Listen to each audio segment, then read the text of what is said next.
Yo, what's up? It's your boy 7Me. I'm tapping in with your boy Country Fan Mail.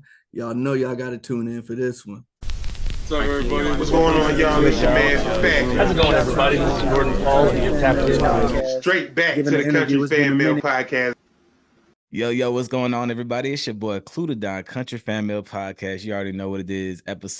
Season 5, episode, I want to say 30 or 31. Not too sure, but y'all know how I do. Either way, we in here with another dope-ass interview. And as y'all see, I have, y'all might not know who he is, but we going to make sure that before y'all leave today, y'all going to know exactly who he is. Me and this homie right here, we go back. We go back, different shit, you know what I'm saying, dance, you know what I'm saying, linked up at, events, and I always just stayed solid over the years, you know what I'm saying, as far as, regardless of where we lived. And so I saw he released a project, and I was like, I didn't even know homie made music. Maybe I just wasn't paying attention, but I was like, I didn't even know, so I listened to it, I was like, it is just actually good, like, and I'm not even gassing, but I'm gonna let y'all be the judge of that. Before we get into it, let me go ahead and introduce my homie to the table. 7Me, what's good, bruh? Hey, what's up, Klue? What's good? How you been, man? I'm good, man. Out here living this motherfucking California life. You know what I'm saying? Adjusting. Hey, how you doing, bro? I can't complain. Living the easy street life with the country living, just out here, out the way, out chilling. I miss it. Where you at now, man? Up in Northern Cali, Sacramento. Ooh, you don't move. Yeah, it's different out here, man. Jig was out here for a minute. He lived out here for actually a good long time. But anyways, before we get outside track, man. So first question I gotta ask you, bro. What was the first song you listened to when you woke up this morning? All right, my man Larry June, Dear Snow. Okay, hey. Shout out to Larry June. He that dude. Like, honestly, shouts out to him. Like, when I was really going through a little funk, like just listening to his music, bro, you can't be in it's gonna make you feel like you a fresh, crisp $100 bill. You know what I'm saying? Like you just want to be parking lot pimping for no reason. Just it's still different. Like I feel like it's been a long time since I feel like we've had that type of artist to make you feel like that. And then on top of that, for him not to be from the South. Like, I feel like it's like usually Southern artists will make you kind of have that vibe, but like Big Crit. Yep. You know I'm saying you play some Big Crit, and it's just like, man, like any of my subs, you hit my sub part 1 through part 6. It don't matter what kind of car you got, you blasting them. You know what I'm saying? You have a Corolla or a goddamn Yukon, you hit. It sounds like you got a system in a Cobalt. You know what I'm saying? No type of joints. I ain't gonna lie. Niggas don't even care. They be in their ladies whip with the pink fur seat back. You know what I'm saying? They don't know about it. They don't know about it, man. But shit, man. So let's go ahead and get into it, man. So, I mentioned in the intro, I don't know if I missed it. I don't know if it's something that you kept under the wraps or, what I'm saying, or if it was something that you just picked up. But like, when did you actually start making music? So I started when I was like in elementary school, honestly. And I just kept with it, and really was something that I kind of let go by the wayside, because for the longest, as you know, dance took a big part of my life. And before that, it was basketball. But like music has always kind of been a thing that I've always had a love for, and I always kind of find myself moving back to, no matter what stage of my life. Like I may always stop doing something, but me and music, whether it's me creating or just doing a deep dive and creating playlists and stuff like that, I've always had some type of, you know what I'm saying, dealing with the music. Like even when I was growing up, I think I would say is why, because like my dad, he loves music. Like I grew up with the big boom boxes, sitting here looking at tapes like, who's the Sex Packets and shit like that. You know what I'm saying? Yeah. So like I think I got my more so love from him, I guess you could say, for the music.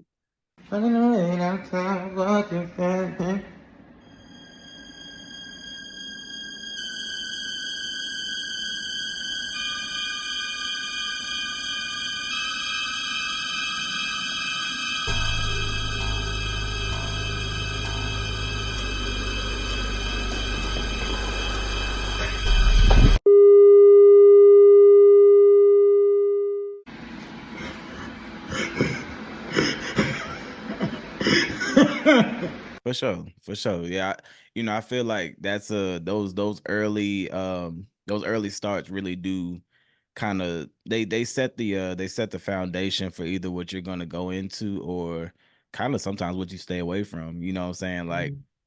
my foundation as a child, you know what I'm saying? Like I didn't really hear my first hip hop songs till I was like 7, 8 years old. It was nothing but gospel music. Now I can't tell you the last time I hit play on a gospel song.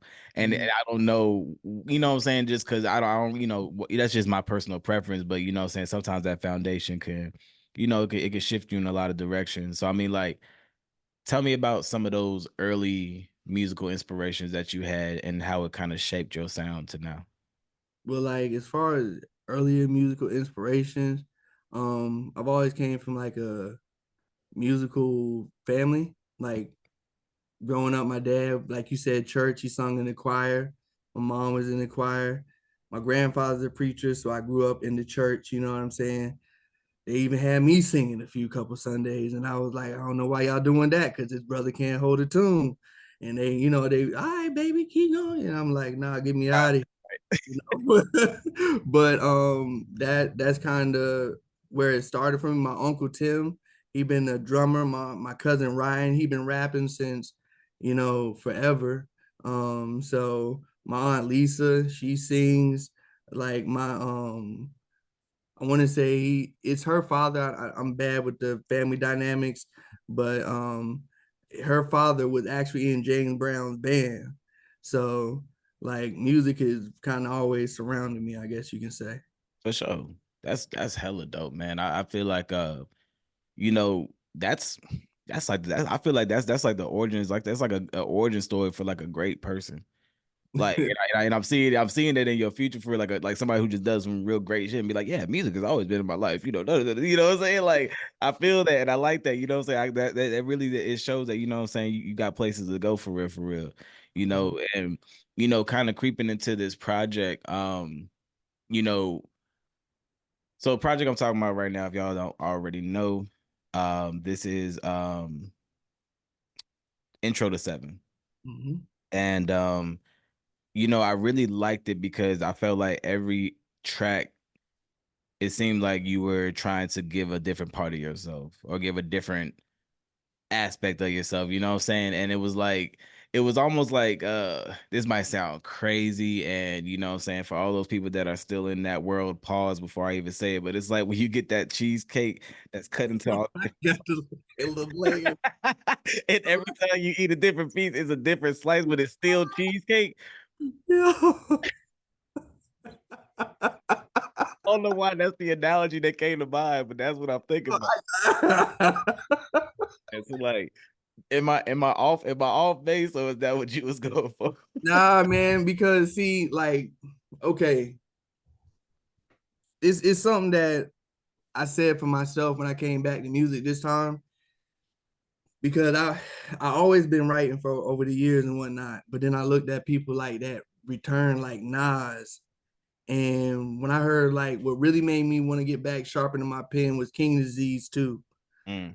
When I heard that, like I was actually writing, and I threw the whole tape away. I threw it away. I was like, nah, that's not it. But with Intro to Seven, you hit the perfect. Like I was trying to give different layers of me, because with my name Seven Me, like breaking into what that actually means is like I had, like I told you, I grew up in the church and things like that. But if you know me, I kind of had, my side and dealings and stupid stuff that I did when I was young too. So it kind of, I won't say I became like the most whatever. So basically what I'm trying to say is I've always respected my Christian upbringing and wanted to bring it with me. So as you know in the Bible, the number 7 is the number completion. And then ME, I actually got written up by my teacher one day because we were in class going over initials, and I had put ME on the paper. And me and this teacher was always getting into it. And she was like, well, I know it's you, but who's me? And I'm like, me. And then she's like, yeah, you, but who's me? And I'm like, me. And then so she sends me, well, how about you go to the principal's office, me? So I get sent to the principal's office. My mom comes to the school, furious. She about to go off on me. And I'm like, Mom, I got sent here for the stupidest thing. I literally put my initials up here and she's asking me who me is. It's me, Malcolm Elliott. That's my initials, me. So everything that I'm spitting is completely me, completely Malcolm Elliott. So I'm trying to give you different layers of me through my music. And that's why it's actually called Intro to Seven, because I'm gonna drop a project of 7 EPs, giving you different like layers, I guess you can say, through my life and things like that through the project, the Intro to Seven. I like that. I like that. That makes it makes so much sense because I was, of course that was gonna be the question, as you know what I'm saying, where Seven Me came from. And I'm the type of person that before I ask a question, I always try to find the answer. And I always, say I don't like to just ask questions for no reason. And I was like, I can't for the life of me think what 7 Me stands for. But I was like, I know it has, but I wasn't even thinking ME. That Mhm. didn't even stick out to me. I would have probably made sense at that point. I know your name, but I was just like, okay. So I just felt really stupid when you were explaining that, but it all makes sense at the same time, man. That's really dope how you put it all together. I mean, so like, that I kind of want to, do a little foreshadowing. You talked about those upcoming EPs, which I'm hella excited for. 'Cause I think that's super dope. I feel like, going back to that great conversation, I feel like a lot of the greats, they do that with those series, those mixtape series, those, Big Sean has Finally Famous, Joe Budden has Mood Music, you know what I'm saying? Lil Wayne has Dedication, if I'm getting it wrong. Yep. Yeah, I think Dedication. But yeah, you know what I'm saying? So it's like all those greats, whatever. So can you without giving us too much, Okay. can you kind of let us know what to expect as far as like those EPs go? I mean, Okay. I know you already said it's gonna explain like different facets of your life, but like is it gonna be like very themed or is it gonna be, Hon- Honestly, I want to say it is. This is gonna say sound cliche. It is themelessly themed, if that makes sense. okay. Because honestly, how me and my producer Kelby work, um, I'm hearing beats that he's creating and I'm writing to him. And then honestly, we just kind of have like this creative chemistry that when his beats play, I'm just it whatever it's just like Mhm. it just flows. Shout out So to the I start producers. taking it and then I would start placing them in like a flow because some weird way his beats always lead me into like a flow throughout when I'm creating. So it's like I go into it and I'm like, I don't know what I'm about. I just let the pen work. You Yeah, know what I'm saying? And then from that first track, I'm like, all right, we here. And then I'm like, all right, so let's take this story. And then I'm going with it. I'm creating. So it's like if I could picture or give you a descriptive analogy, I guess you can say it's like a maze. You know what I'm saying? sure. So yeah. Okay. Okay. I like that. I like that. That definitely does answer the question because what I'm saying, kind of like connecting the dots. Because sometimes, like I say, you had those series that are just next one, two ones, they don't really connect. But so I like that, man. So Mhm. so kind of switching it up a little bit, what I'm saying, kind of taking you and your artistry out of the hot seat, but putting you in the hot seat about other people's artistry. Kind of tell me like some projects that you've either songs or projects, saying that you've been feeling lately, and then one that let you down. This to stay respectful. I'll let you down. Um, all right, man. So I hate it. I'm gonna get canceled for saying that. You know what I'm saying? Hey man, I done said some crazy stuff on here, so trust me, you probably can't say Nah. I was let down by the Andre 3000, bro. okay. And I can't even say that because I ain't listened to the whole project. You ain't hit play? No, I hit play on the first track on my way to work, and my lady was in the car with me, and she was like, "Babe, it's too early. I'm about to go to sleep." So I, Yeah, that's I, hilarious. I mean, I feel it though.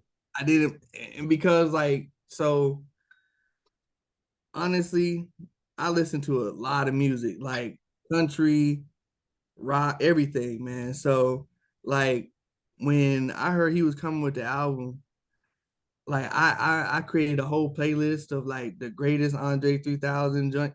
and I'm sitting here going through listening to him with my lady and whatnot. Yeah. And like, you know, and then when I heard it was just him and his flute, I was hurt. You know what I'm saying? I Ain't was gonna hurt. lie. I was throwing off too, man. I was throwing off too.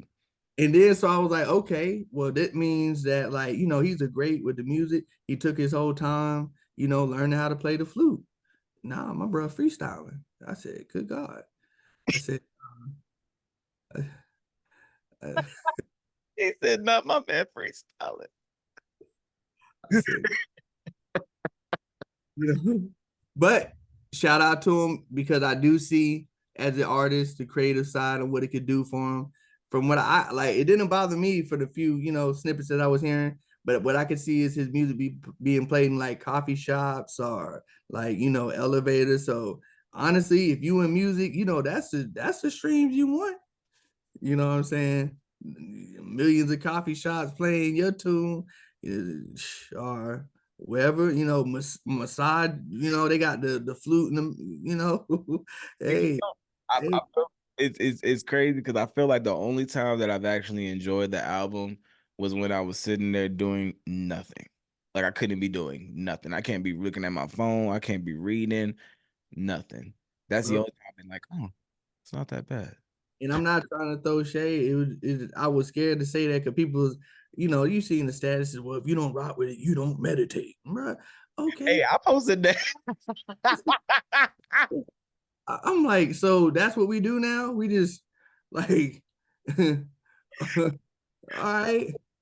Funny because I posted that actually like it was funny. I posted it actually directly related to somebody else because they was like they were saying something about like I tried to listen to this shit while I was at the gym and I'm just like, But you what can't, about the album makes you think that you're gonna listen to this at the gym?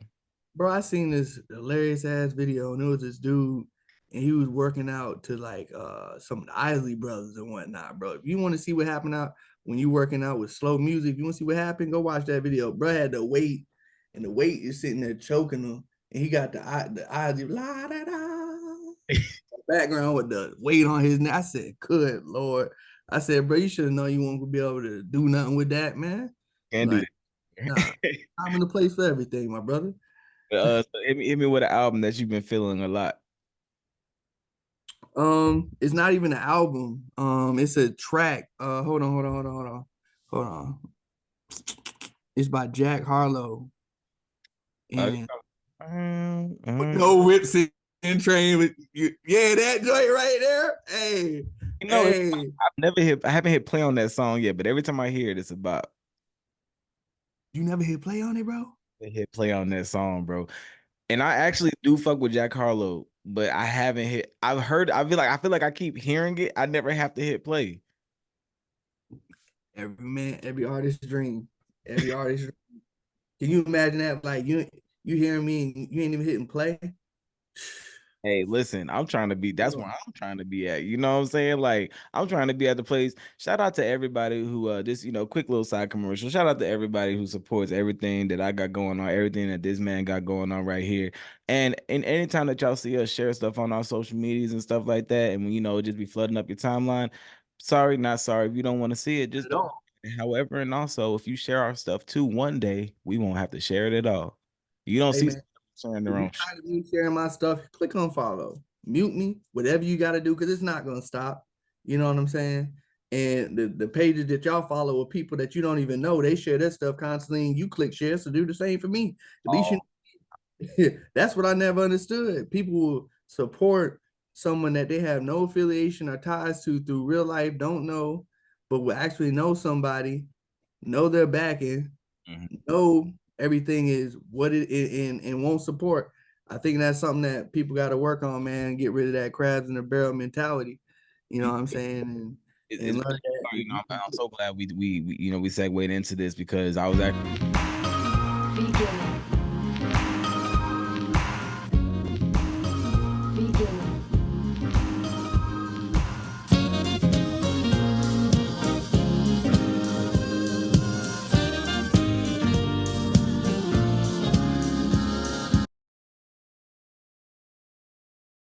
actually talking with Pisces, my wife, the other day about it, and I was like, I kind of had a revelation because that same sentence that you say, it's easier for people to support people that they don't know versus somebody that they do know.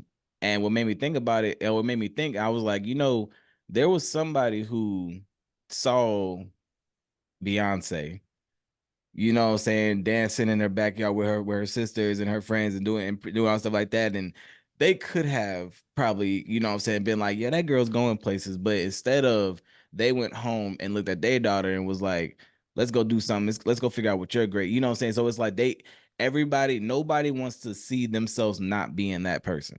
Mhm. That's the craziest shit ever. Even if they have no aspirations to be that person. Yeah, It's yeah. crazy. Like, you don't make music, but because it will be so hard for you to understand that somebody that could blow up by making music, or it's not you don't support it, but you support the other motherfucker who Mhm. ain't even from the same town as you or the same city or the same state as you because it looks better. And it's like, Oh. it's wild. And so it kind of brings me full circle to a question, like, how has support looked for you as far as like the hometown, as far as the state, as far as bigger and bigger? How does that look for you? Um, I honestly always think it's hardest at home, for most people, because for me, as far as my whatever you want to call it, um, it's been the people that haven't known me that have given me my breaks. Like even my producer, like I was done making, like I had made one album last year, didn't even put it out, and I was like, all right, I think I'm a bow tie it. You know what I'm saying? And then like he reached out through my little brother and was like, "Yo, like I ain't heard nothing from you. What you doing? We gotta get to making this music. What is you doing?" And you know what I'm saying? It was the inspiration through him that actually relit the flame in me to want to, you know what I'm saying, keep pushing. Um, People that I haven't even known like that, trying to get my music in, places and things like that, like and sending it to me. And and that's not to say I don't have my support from people that are close to me and family and things too, because I do, and I'm appreciative. But like even my pops, like he tells me like he's a manager at a establishment, and when his customers come through, he's actually, sharing my music and got them. They're like, oh, I actually rock with this. They calling me, giving me feedback. I'm at work. My dad calling me, hey son, I just wanted you to know, like, I got this person bumping your music, you know what I'm saying? And I'm like, yo, that's love. So I it's a support at home. I won't say it's not, but it seemed to be more strangers that I believe are placed in the right moment at the right time, that it really, really helped me out the most. You know what I'm saying? So, For yeah. sure. I like that, man. I think that adding on to what you're saying, being somebody, being a content creator or artist or whatever, in any type of that realm, where you're doing something out of essentially passion or love, it's support is always going to be a touchy subject. You know what I'm saying? It's always a touchy subject. I mean, as you heard the great by Erica Badu, as great as she already was and the things that she achieved, and she was still like, I'm still an artist and I'm sensitive about my shit. And Oh, support is one of those things where it's like, man, um, and it's a touchy subject because as an artist, you want to say you have that supporting and backing as the greats and things, and you know what I'm saying. Even when you don't, as a realist, everybody fakes it until they make it. You know what I'm saying? And that's if you just being honest, because if you listen to people music and things, they're saying they had the followers that they don't have, because you can go look at their page and see mhm, before they have it.